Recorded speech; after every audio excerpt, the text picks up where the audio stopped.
Bismillahirrahmanirrahim. Assalamualaikum warahmatullahi wabarakatuh. Alhamdulillah nahmaduhu wa nasta'inuhu wa nastaghfiruh wa na'udzu billahi min shururi anfusina wa sayyiati a'malina. May yahdihillahu fala mudilla lahu wa may yudlil fala hadiya lahu. Asyhadu an la ilaha illallah wahdahu la syarika lahu wa nashhadu anna Muhammadan abduhu wa rasuluh la nabiyya wa la rasula ba'dahu. Yaqulu Allah tabaraka wa ta'ala ba'da a'udzu billahi minasyaitonir rajim.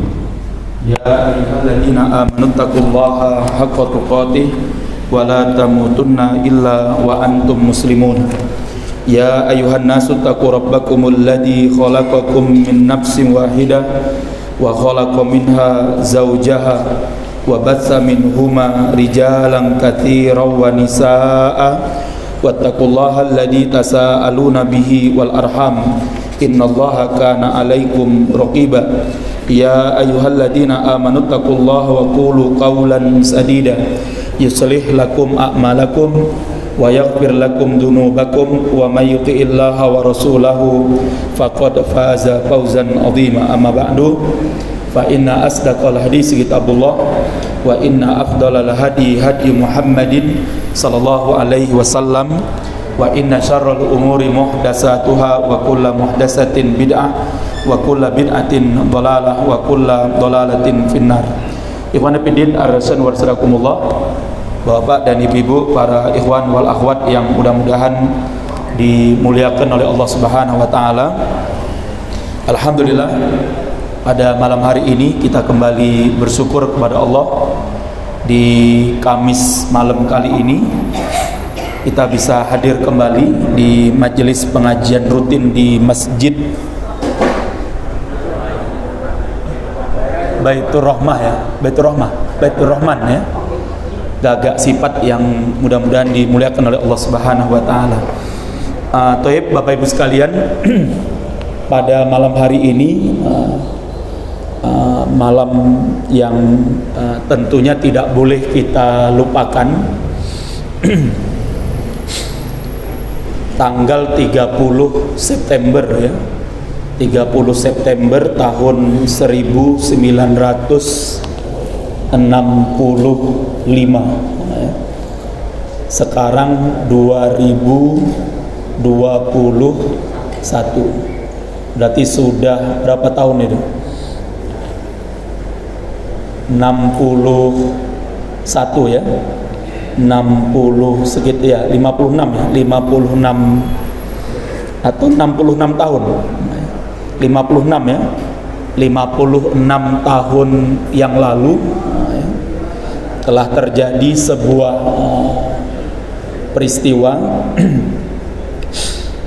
yang tentunya tidak boleh kita lupakan, yaitu gerakan 30 September di mana komunis yang waktu itu dipimpin oleh Aidit dan teman-temannya ingin menguasai negeri ini, dan qadarullah dengan izin dan inayah dari Allah, PKI gagal untuk melakukan revolusi yang ketiga kalinya.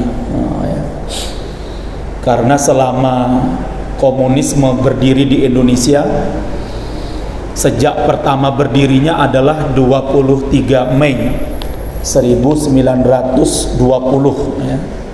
Makanya orang-orang PKI, atau kalau sekarang mungkin PKI-nya udah nggak ada ya, makanya hati-hati juga, karena sekarang ada undang-undang namanya Undang-Undang ITE ya. Kalau kita mengatakan sipulan PKI, nah ini kita bisa dikenakan Undang-Undang ITE ya. Informasi apa itu, teknologi elektronik ya. Karena apa? Karena secara legalitas formal PKI nggak ada. Makanya kalau kita katakan sipulan PKI, misalnya orang yang hari ini masih hidup, kemudian kita katakan dia PKI, nah ini kita bisa dilaporkan dengan undang-undang ITE. Kenapa? Karena kita menuduh seseorang yang hari ini Partai Komunis Indonesia itu nggak ada gitu. Lantas bagaimana mungkin Anda menuduh saya sebagai orang PKI? Makanya hati-hati ya. Jadi yang benar untuk menghindari undang-undang ITE ini, informasi teknologi elektronik, ya lupa saya itu namanya, ITE itu apa itu ya. Maka yang kita gunakan adalah kata-kata antek PKI, gitu loh. Jadi kalau kita bilang dia PKI, nah ini bisa kena, kita bisa kena delik. Hati-hati, makanya saya tuh diberitahu, Pak. Saya diberitahu oleh intel itu, Pak Marwo hadir nggak ini? Tapi yang ngasih tahu bukan Pak Marwo, ya. Ada intel yang lain. Kemarin saya juga baru ngikuti Munas, Musyawarah Nasional kedua Gerakan Bela Negara. Nah, itu juga dikasih tahu. Hati-hati kalau mengatakan si Fulan PKI. Lah kalau kita katakan si Fulan PKI, kalau kita bilang DNID PKI, ya kan karena memang waktu itu masih ada kan, Partai Komunis masih ada. Sekarang kalau ada orang hidup hari ini kemudian kita katakan dia PKI, ya kita bisa dilaporkan dengan undang-undang ini. Kenapa? Karena hari ini Partai Komunis Indonesia itu nggak ada. Lantas bagaimana Anda mengatakan saya orang PKI, ya? Dan itu bisa kena, bisa Pak, ini hukumannya bisa 6 tahun penjara, Pak. 6 tahun penjara. Maka yang benar adalah kita mengatakannya, Pak, antek PKI atau anak keturunan. Ini dia nggak PKI tapi apa? Antek-anteknya PKI. Berarti PKI ya? Enggak, terserah ya. Pokoknya Anda antek-antek PKI gitu kan ya. Terserah Anda mengaku PKI atau enggak, yang penting apa? Atau anak-anak keturunan. Bapak Ibu sekalian yang mudah-mudahan dimuliakan oleh Allah ya. Dulu pernah saya menyampaikan, Pak. Nah, ini penting ya. Saya awali dulu ya. Dari kata-kata ini, Pak, marhen ya. Ini bagi bapak-bapak yang hidup tahun 60-an di era Orde Lama ya, pastinya pernah pernah tahu ya, pernah dengar ya kata-kata marhen ya, ya. Marhen ini kan menurut Soekarno, ini supaya kita tahu sejarah ini ya.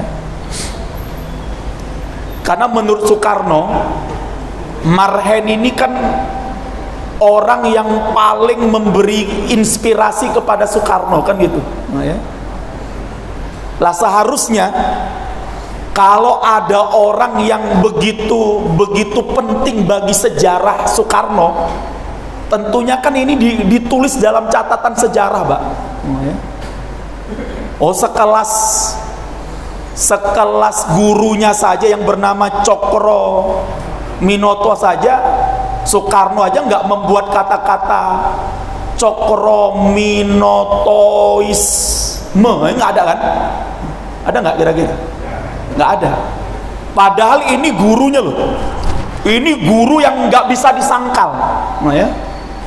Siapapun para ahli sejarah akan menulis di antara guru terbaiknya Soekarno namanya adalah Haji Omar Said Cokrominoto. Itu pun Soekarno nggak pernah membuat kata-kata Cokrominotoisme.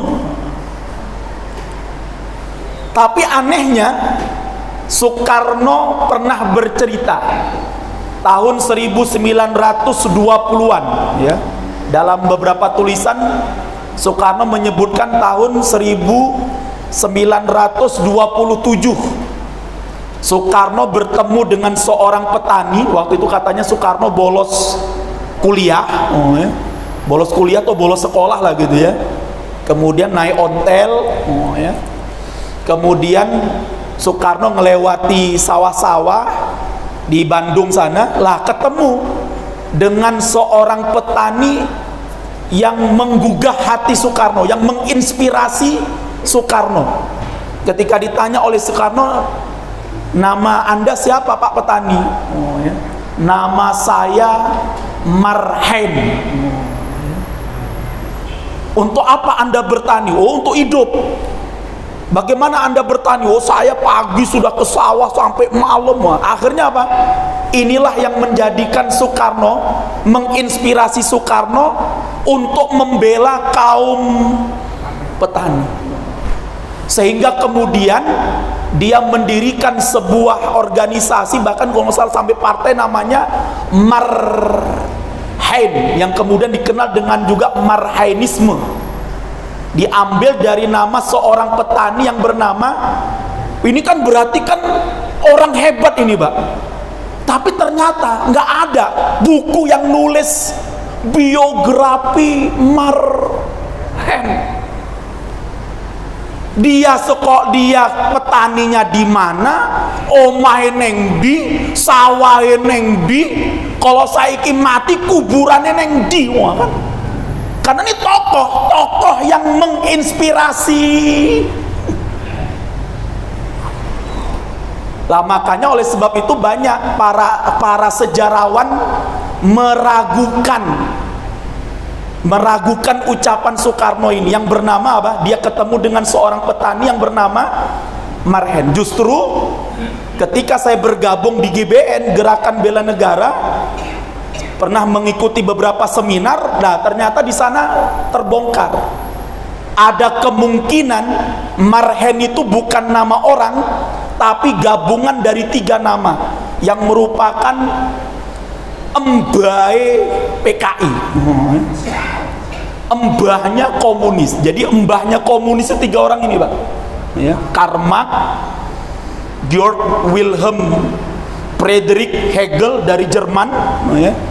Kemudian ada namanya Friedrich Engels. Kalau digabungkan 3 nama ini, maka jadilah ini Marx, Hegel, Engels. Wah, itu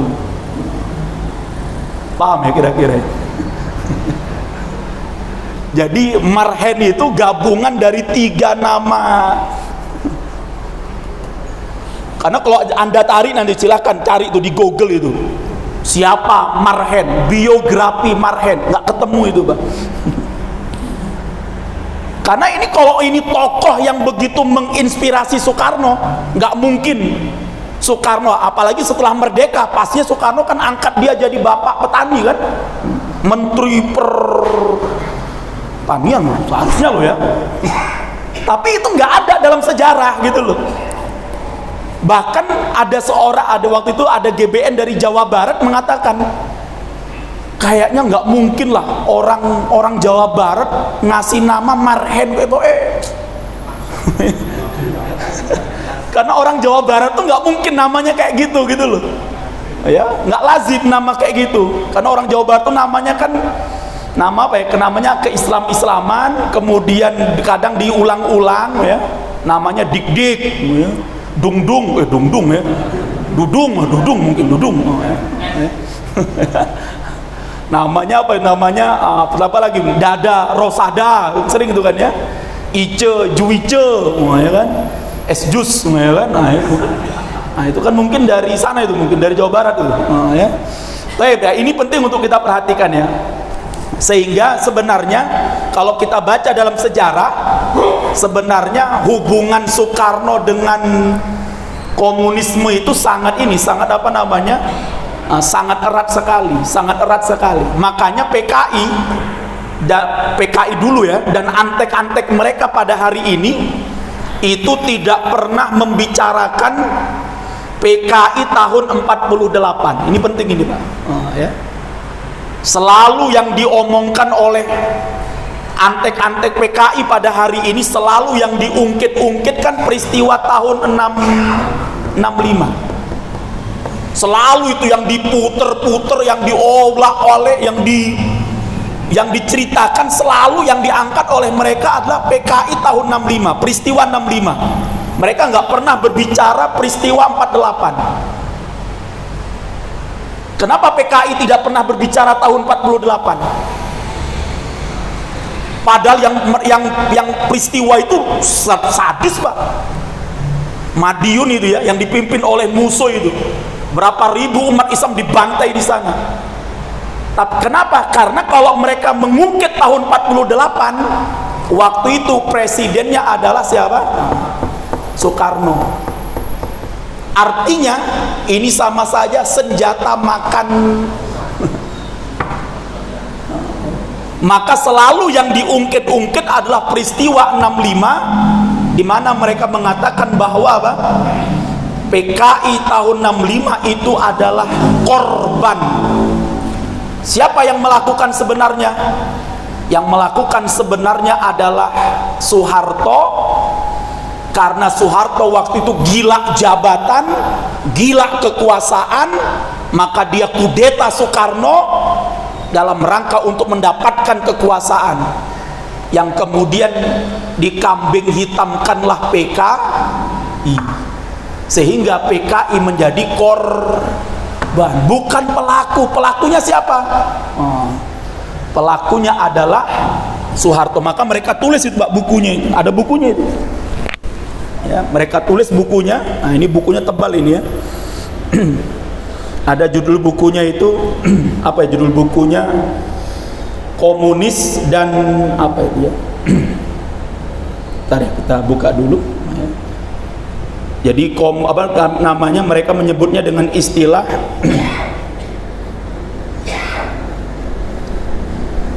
peristiwa G30 ya, September, gerakan 30 September dan kudeta Soeharto. Jadi ini kita lihat di sini.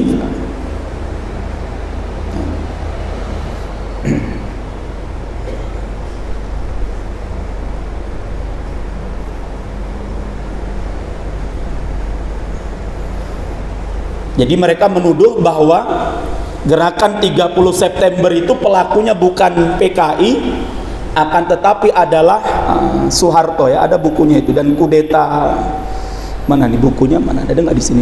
Nggak ada ya. Gerakan politik, gerakan komunis, ada nggak bukunya? Nggak ada ya. Ada, seharusnya ada bukunya itu, Pak. Ada bukunya itu, saya punya ya. Ada gerakan, ini dia nih bukunya. Jadi bukunya ini namanya Dalih Pembunuhan Massal, ya. Ditulis oleh seorang penganut komunis juga, Pak. Dalih Pembunuhan Massal, gerakan 30 September. Ya. Jadi PKI-nya dihilangkan di sini.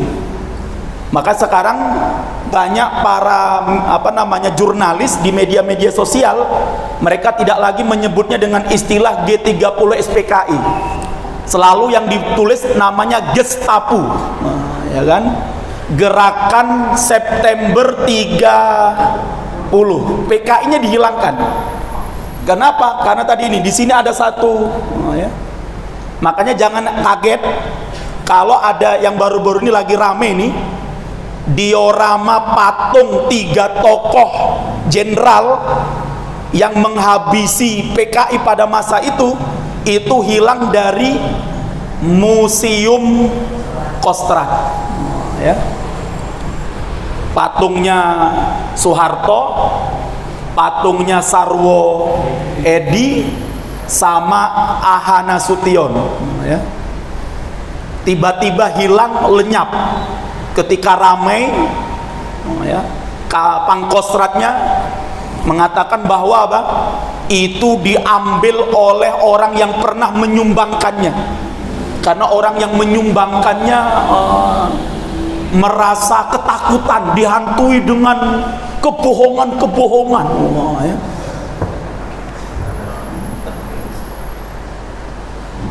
Saya setuju saja, Pak, kalau patung itu dihancurkan, kan gitu kan. Saya setuju aja, Pak. Karena memang dalam Islam itu patung itu memang diharamkan, kan gitu kan ya. Tapi kalau hilangnya, kalau dihancurkannya itu tanpa mekanisme, contohlah sekarang di Indonesia misalnya, tiba-tiba patung Soekarno yang baca koran di Manahan tiba-tiba lenyap. Tiba-tiba lenyap. Atau misalnya patung kuda Boyolali tiba-tiba hilang. Tuh kira-kira Boyolali geger boten, Pak?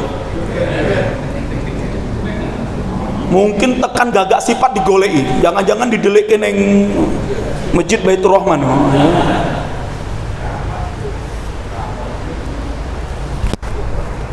Lah kemudian ternyata ketemu pelakunya. Pelakunya siapa? Orang yang membuat patung itu. Dia ngomong, kenapa kamu hancurkan patung ini? Saya tiap malam dihantui dengan api neraka. Kok aku dibakar karun neraka? Aku akhirnya hilang. Kira-kira diterima boten alasannya, Pak, karo polisi? Hah? Kira-kira diterima boten? Nggak akan diterima. Lah anehnya, hilangnya 3 patung diorama ini diterima. Oh, itu kan haknya si pemilik, itu kan dia ngasih. Tapi ingat, karena itu sudah menjadi arsip negara, sudah menjadi benda di museum, seharusnya kan kalau ingin itu diambil kan secara mekanisme yang benar diumumkan, jangan kemudian tiba-tiba patung Soekarno yang tengah jalan hilang aja geger kok. Lah anehnya, Pak, pertanyaannya kenapa cuma 3 patung ini yang hilang?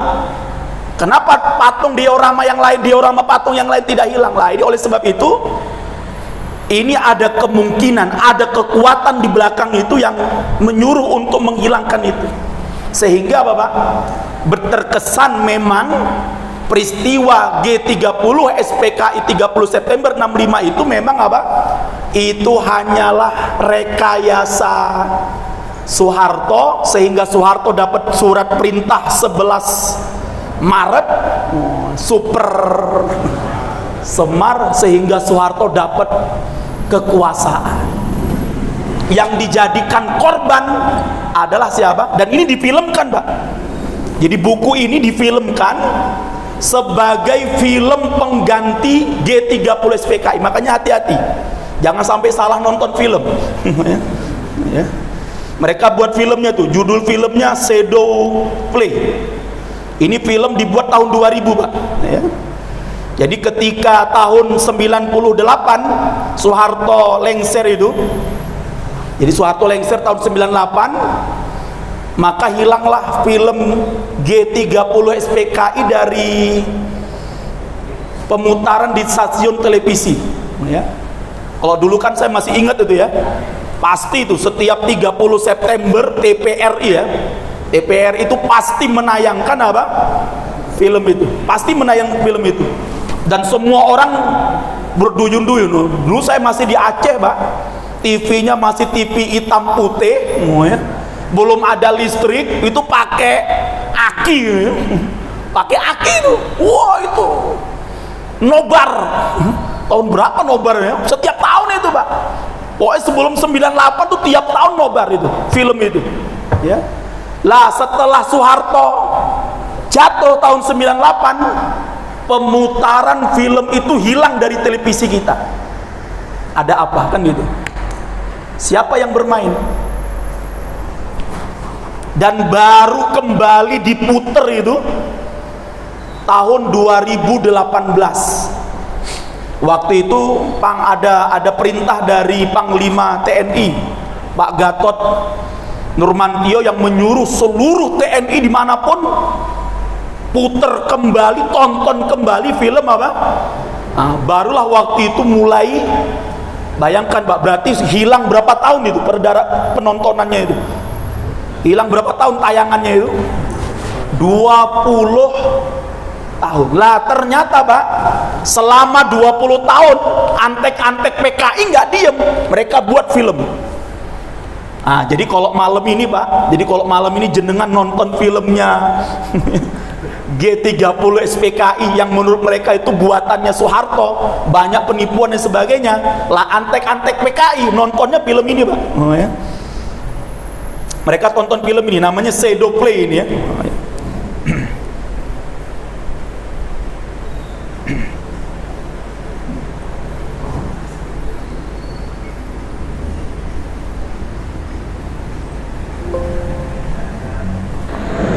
Tangan kanan naik setinggi telinga. Dari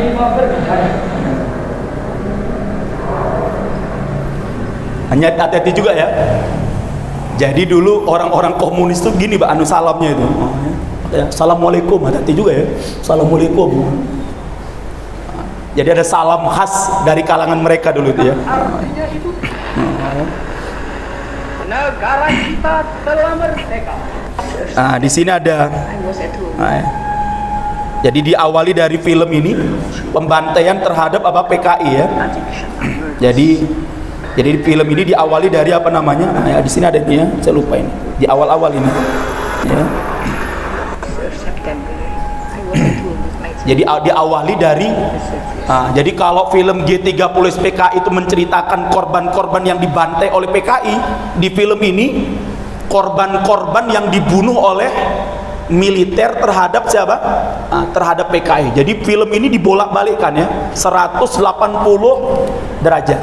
Di mana kata mereka tersangka utama dari film G30 dari G30 SPKI itu bukanlah PKI tetapi adalah Soeharto. Oleh sebab itu Pak sekalian yang mudah-mudahan dimuliakan oleh Allah, lah tentunya kita umat Islam wajib waspada. Karena apa? Karena PKI tidak hanya melakukan kudeta itu di tahun 65 saja. Mereka sebelumnya tahun 48 mereka juga sudah melakukan kudeta yang dipimpin oleh apa? Oleh musuh. Dan berapa ribu umat Islam yang menjadi korban di Madiun, Magetan, Ponorogo sampai mana itu? Sampai Ponorogo ya, sampai Ponorogo, sampai Jombang, sampai daerah Surabaya. Banyak umat Islam yang dibantai oleh PKI. Nah, kenapa mereka tidak berbicara pada tahun itu? Karena nyata di sana mereka adalah apa? Pelakunya. Lantas bagaimana mungkin mereka kemudian tahun 65 mengatakan sebagai apa? Korban. Saya yakin Pak, ada mungkin orang-orang yang menjadi korban dari militer itu yang dibunuh oleh militer karena mungkin dia terpaksa ikut komunis. Karena kalau tidak mungkin dia dibunuh oleh PKI. Makanya kan PKI itu kan ada 3 itu. P itu pentolan, K itu kader, I itu ikut-ikutan. Paham ya? Jadi PKI itu bagi berapa? 3, pentolan, kader, I-nya itu ikut-ikutan. Karena waktu saya ngisi di Bojonegoro itu cerita masyarakat di sana. Jadi PKI itu malam-malam datang ke rumah-rumah, langsung ditodong senjata itu. Pilih PKI atau mati. Lah akhirnya mereka yang waktu itu mungkin takut ya, kalau nggak pilih PKI langsung diapain? Dibunuh. Akhirnya apa? Terpaksa ikut PKI. Lah kalau mereka yang terpaksa ini Pak, kemudian menjadi korban dari pembunuhan atau penghabisan militer, mudah-mudahan Allah Subhanahu wa Ta'ala ampuni dosa-dosa mereka. Kan gitu. Karena apa? Karena mereka masuk PKI-nya karena dipaksa. Saya yakin ada yang dipaksa itu, dia terpaksa. Kalau enggak jadi akhirnya Pak dilema, masuk PKI dibunuh, enggak masuk PKI juga ya. Akhirnya mungkin ada yang memilih jalan itu supaya tidak dibunuh oleh PKI, tapi justru akhirnya dibunuh oleh militer. Wallahu a'lam bishawab. Tetapi justru di sini kita bisa melihat Pak, betapa jahatnya komunis memaksa orang untuk ikut mana? PKI. Yang gara-gara mereka kemudian umat Islam yang tidak tahu apa-apa akhirnya apa? Tetap menjadi korban dari militer pada waktu itu. Karena mereka dipaksa untuk ikut komunis. Lalu sebab itu Pak sekalian yang mudah-mudahan dimuliakan oleh Allah, ini penting untuk kita pahami bersama. Lah yang paling penting hari ini Pak, sebenarnya kita tidak melihat pada sisi PKI hari dulu ya. Karena hari ini mereka sudah melakukan apa namanya? Sudah melakukan perubahan ya. Yang sekarang dikenal dengan istilah komunis gaya baru. D.N. Aidit pernah berkata tentang ideologi komunis yang dianutnya. Ia lahir dengan kesakitan, kelas termaju, sebagai anak zaman yang akan melahirkan zaman. Artinya komunisme adalah paham progresif yang melek zaman dan waktu, berkembang sesuai tuntutan zaman, dan menggunakan seluruh potensi untuk mewujudkan manusia tanpa kelas. Dan nggak mungkin Pak, sampai hari kiamat pasti ada kaya dan ada miskin. Nggak mungkin itu, semuanya kaya, mungkin Pak? Atau kabeh miskin, mau? Jadi lo pilih mana Pak? Kaya semua atau miskin semua? Hah? Pilih mana? Kaya semua. Lalu saya nanam padi mesti ben. Saya dodolan dengan pasar sih ben. Oh kaya kabeh. Makanya Pak, ajaran komunis tidak masuk akal. Manusia tanpa kelas itu tidak mungkin itu. Itu sudah sunatullah. Ada kaya pasti ada miskin. Ada yang pinter, ada yang bodoh, ada yang kuat, ada yang lemah. Itu sesuatu yang cuma tuh lagi sama PKI pokoknya orang keras, kabeh bodoh, ya iso. Karena ya jangan disangka bahwa komunisme akan menggunakan cara-cara klasik yang monoton. Jadi penting Pak, jangan mengira PKI itu masih menggunakan cara-cara yang kata Mao Zedong. Apa kata Mao Zedong ini? Semua kekuasaan politik hanya bisa didapatkan dengan laras panjang atau senjata api. Itu sekarang sudah tidak lagi digunakan oleh komunisme hari ini. Dalam kata kutip ya, kenapa? Karena perlu dipahami bersama, mereka sudah 3 kali Pak melakukan kudeta. Mereka sudah coba 3 kali. Langsung melakukan apa? Konfrontasi. Tahun 27 ya, tahun 24 ya. Tahun 24 mereka melakukan konfrontasi pertama, kudeta. Gagal. Waktu itu masih di eranya Belanda. Yang kedua, tahun 48 mereka juga menggunakan senjata. Gagal. Tahun 65 coba lagi, gagal. Dari situ mereka belajar. Oh, umat Islam itu kalau dilawan dengan senjata pasti umat Islam yang menang. Afghanistan itu Pak, Taliban itu dilawan karo Amerika dan sak dunya, sing menang sendiri. Yang menang siapa? Taliban Pak. Jadi umat Islam tuh kalau dilawan dengan fisik Pak, kita menang. Kenapa Pak? Kita punya ideologi mati syahid di jalan Allah.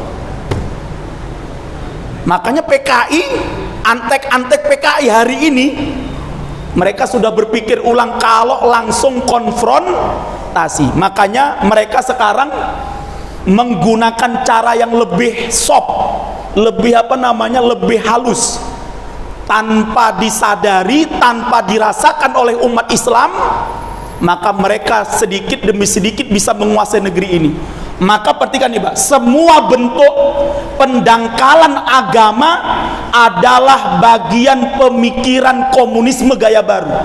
Komunisme tidak akan mampu menguasai suatu rakyat, organisasi, partai, negara dan bangsa selama ideologi agama kuat dan militan.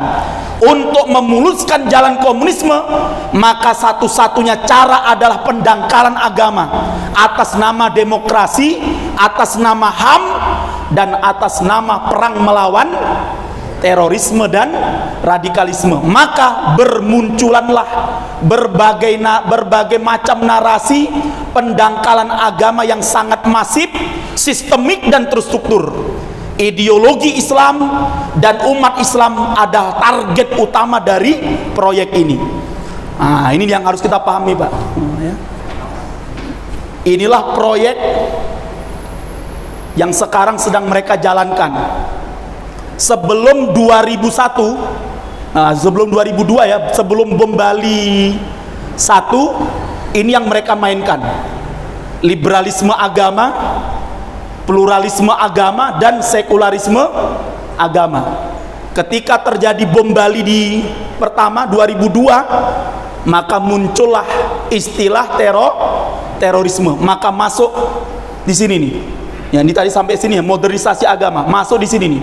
Yang kelima, deradikalisasi agama. Sekarang mereka masuk di sini nih, moderasi agama. Mungkin tahun depan vaksinasi agama. Oh, mungkin vaksinasi. Hati-hati, Pak. Inti dari ini semua, Pak, inti dari ini semuanya adalah mempermainkan agama. Jadi hanya PKI, Pak, yang menjadikan agama itu sesuatu yang gak penting, sesuatu yang mereka mainkan, sesuatu yang selalu mereka jadikan sebagai apa? Proyek. Maka kan sekarang kita lihat mereka sering menuduh kita, Anda melakukan kekerasan atas nama agama, melakukan kejahatan atas nama agama, sedangkan Anda ngebai kantongmu pakai duit juga atas nama agama. Oh, jangan jenengan kira meriset ini nggak pakai duit, Pak. Sekarang dosen-dosen di perguruan-perguruan tinggi itu, Pak, rebutan riset moderasi agama ini, Pak. Mungkin hari ini ada yang datang ke sini, mungkin survei dulu ya kan. Ini kayak apa Masjid Baitur Rahman ini? Survei. Sing teko oke. Sing ngisi Ustadz Tengku. Itu kira-kira pakai duit buatan, Mbak? Oh, duit, Pak. Itu sampai ratusan juta, Pak. Makanya kemarin kan sedang dilaporkan nih Menteri Agama. Bayangkan Menteri Agama itu, Pak, hanya untuk mengumumkan haji batal itu menghabiskan duit berapa? 21 miliar. Ngumumke loh. Ngumum haji batal, ora sido mangkat tahun ini. Anggarannya piro, Pak? Ngumum ketok loh. Ini penting, Pak. Makanya sekarang ini mereka itu berapa banyak, Pak, yang kaya. Kaya itu karena menjual nama agama. Mereka nuduh kita, Pak, kekerasan. Nggak boleh Anda melakukan kekerasan atas nama agama, nggak boleh Anda melakukan ini atas nama agama, jihad atas nama agama, khalifah atas nama agama. Lah, dirimu meriset khilafah atas nama agama?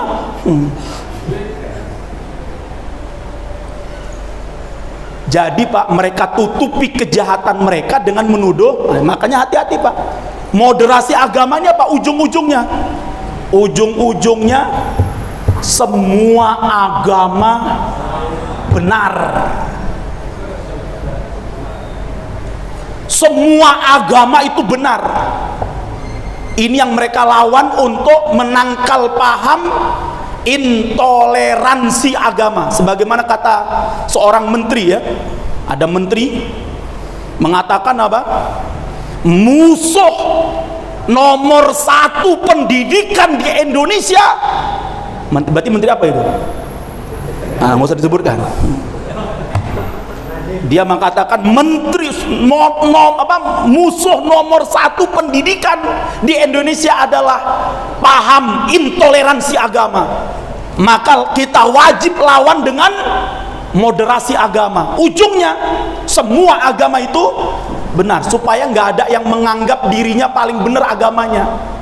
Karena semua agama itu benar, berarti apa? Nggak ada yang nggak intoleran, semuanya toleran. Toh podo-podo kok masuk surga, ya, podo-podo menuju Tuhan, kok kita bareng-bareng neng surga. Sehingga akhirnya, Pak, apa yang terjadi? Agama mereka jadikan hanya sekedar untuk permainan, Pak. Agama itu nggak penting. Ini paham komunis, Pak. Hanya PKI yang mengatakan agama itu tidak penting. Cerah. Ente mau nganut agama mana saja podo, Mas. Kalau perlu agamamu tiap hari ganti kan malah HP,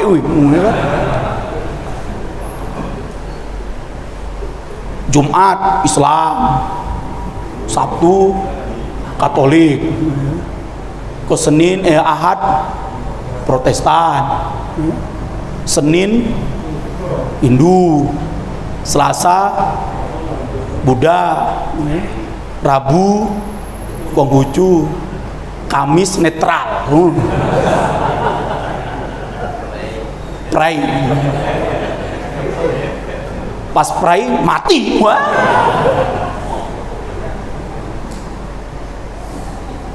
Ini Pak yang sedang mereka lakukan hari ini, dan diamini oleh sekarang oleh pejabat-pejabat negara itu, bahwa semua agama itu apa? Benar. Apa tujuannya Pak?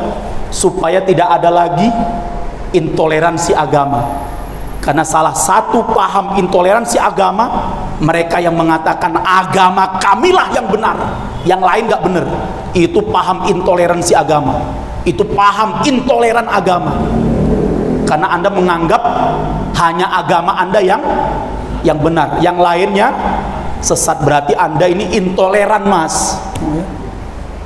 Tapi kan kami sebagai orang Islam sudah jelas, ada dalilnya. Innad dina indallahil Islam. Sesungguhnya agama yang benar di sisi Allah itu adalah Islam. Oh, keliru Mas. Dimoderasi itu Pak tafsir Pak. Islam di situ bukan maknanya agama Islam Mas, keliru Anda. Islam di situ maknanya patuh terhadap Tuhan. Sehingga siapapun yang punya Tuhan dan dia taat dengan Tuhannya, berarti dia Islam. Bayangkan Pak, itu yang sekarang ditanamkan di anak-anak kita di kampus-kampus itu Pak. Kalimat Islam di dalam surat Ali Imran ayat 19 itu bukan merujuk kepada agama Islam. Islam itu adalah pasrah dan tunduk sama Tuhan. Artinya semua agama kan punya Tuhan. Mereka patuh, pasrah, berarti mereka juga Islam. Berarti semua agama yang tunduk dan patuh sama Tuhannya itu benar di sisi Allah. Dapat duit 100 juta, alhamdulillah. Waliyadzubillah. Ini Pak, hati-hati. Itu yang sekarang ditanamkan. Makanya nanti ke depannya Pak, kemarin ada seorang guru lapor sama saya, buah dari moderasi agama nanti di sekolah-sekolah, doa pembuka sekolah itu kemungkinan akan digilirkan di sekolah, akan digilirkan Pak per agama. Jadi pas hari Jumat yang memimpin umat Islam diaminkan sakelas. Bismillahirrahmanirrahim. Al-Fatihah. Raditu billahi rabba wa bil islami dina wa bi Muhammadin nabiyya wa rasulah. Amin. Rabbi shrahli sadri wa yassirli amri. Amin. Raditu billahi rabba wa bil islami dina wa bi Muhammadin nabiyya wa rasulah. Amin. Rabbi zidni ilma. Hari Jumat. Hari Sabtu, wahai Bapak kami yang ada di sorga, yang Islam, amin.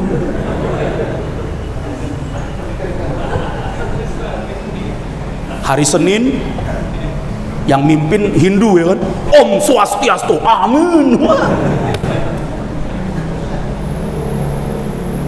Apa nggak hancur nanti Pak akidah umat anak-anak kita itu? Di masyarakat, di tatanan sosial sudah sering Pak, doa lintas agama. Pernah dengar ya? Jadi seakan-akan Pak, kalau jenengan doa dewe kepada Allah kayak toy orang nendang. Tapi kalau bareng-bareng ditendang karo Hindu, tendang karo, langsung doane bablas. Oh sering Pak sekarang itu doa lintas agama, doa lintas agama, doa lintas agama. Sebelumnya salam lintas agama. Banyak sih Pak sekarang itu. RT bangga kalau salam lintas agama. Kenapa? Inilah Muslim yang nasionalis religius. Kan ada di foto-foto, ada tuh ya, foto-foto pinggir jalan tuh loh. Ada seorang pemuda, fotonya di bawahnya nasionalis religius untuk 2024. Wah.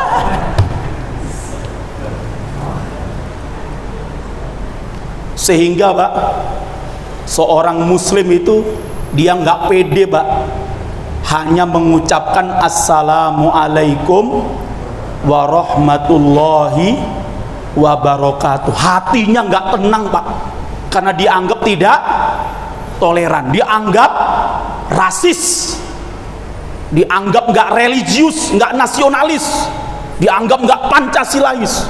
Oh, akhirnya dia kalau salam, assalamualaikum warahmatullahi wabarakatuh, salam sejahtera bagi kita semua, salam, salam, salam, Om Swastiastu, atas nama budaya. Oh. Bayangkan Pak,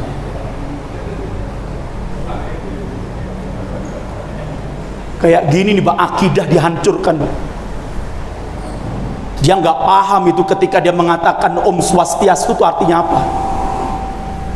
Apa pantas Pak seorang muslim yang beriman kepada Allah minta keselamatan kepada selain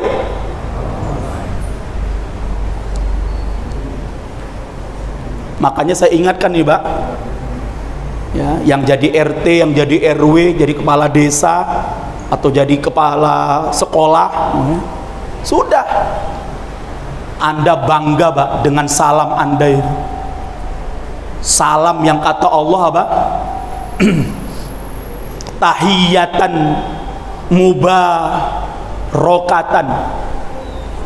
tahiyat salam yang penuh dengan apa? Keberkahan. Hanya salam itu salam kita Pak.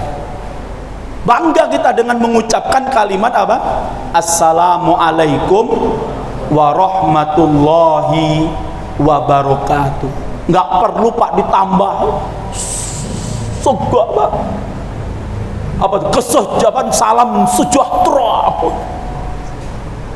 Nah jenengan pasti akan, wah ini orang sudah terpapar paham.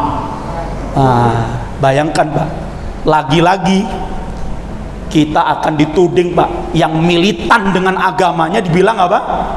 Radikal. Yang militan dengan agamanya dibilang teroris dan sebagainya. Wallahu a'lam bishawab. Kita lanjutkan pada pertemuan-pertemuan berikutnya. Yang jelas komunis gaya baru itu ini yang wajib kita waspadai Pak. Kalau nonton filmnya itu mengingatkan kita untuk senantiasa hati-hati dan waspada. Tapi yang lebih waspada lagi Pak, penetrasi kayak gini dulu. Penetrasi kayak gini. Karena kalau PKI datang Pak, ayo ke salam 5 agama.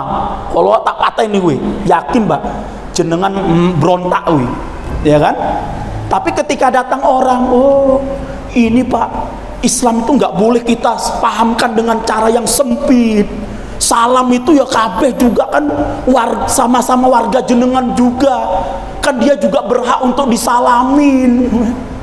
Lah apa nggak cukup kalimat assalamualaikum warahmatullahi wabarakatuh? Tidak cukup itu Pak. Tapi kan Kristen nggak masuk loh. Saya kan sudah nyampaikan, semoga keselamatan Allah limpahkan kepada kalian, kan itu, kepada kalian semuanya. Ya Kristen orang ento ya, sing Islam wae belum tentu ento gitu loh. Bisa jadi dia ahli maksiat, ahli kubur, ya kan, ahli syirik. Ya. Yang penting kita doakan gitu loh, sudah selesai. Tidak perlu kita pakai salam-salam yang lainnya, apalagi pakai salam Pancasila. Ulah. Tambah meneh lah jawabannya apa?